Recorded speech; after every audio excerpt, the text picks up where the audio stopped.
JP Technology Computer Limited niyo gisubizo kimwe rukumbi ku bikoresho by'ikoranabuhanga. Muri JP Technology Computer Limited tugufitiye mudasobwa za laptop ndetse na desktop yabishya ndetse n'iza occasion kandi ku mafaranga make cyane. Tugufitiye hard disk yabiza laptop ndetse na desktop mu ngano ariyo yose waba wifuza guhera kuri terabyte 2 kugeza kuri terabyte 16 aho bufite ububiko butazigera bwuzura. Accessoires za computer nazo zirahari nko kuri mwe mukene screen, ama keyboard, ama mouse, VGA cable, network cable ndetse n'ibindi hakiyongeraho guhabwa garanti. Muri JP Technology Computer Limited tugufitiye abatekinisiye b'inzobere babizi aho ugeza computer yawe urwaye bakayisubiza ubuzima.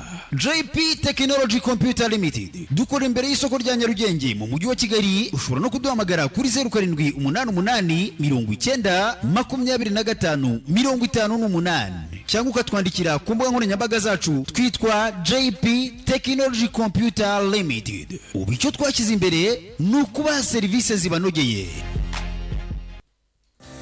Kuba twabaha amanota ndetse no kwiyandikisha kuri buri wese ni ku mwaka wa 14 ku ngoma ya Qing Yuan mu bwami bwa Wei. Hati he yani rwose bifite characters zitandukanye ebyiri, he ndetse na yan, ariko bifite intumbero imwe bikabya bazabapfuye.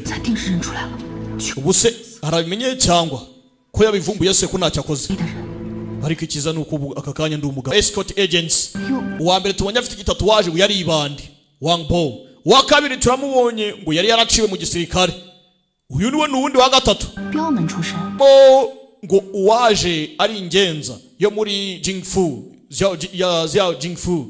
Uyu we yari umuhigi yambaye akila breed cyangwa se player breed y'umwicanyi. Biratangaje, uyu ngo yari n'ikuzoge ko bifite aho bishingiye.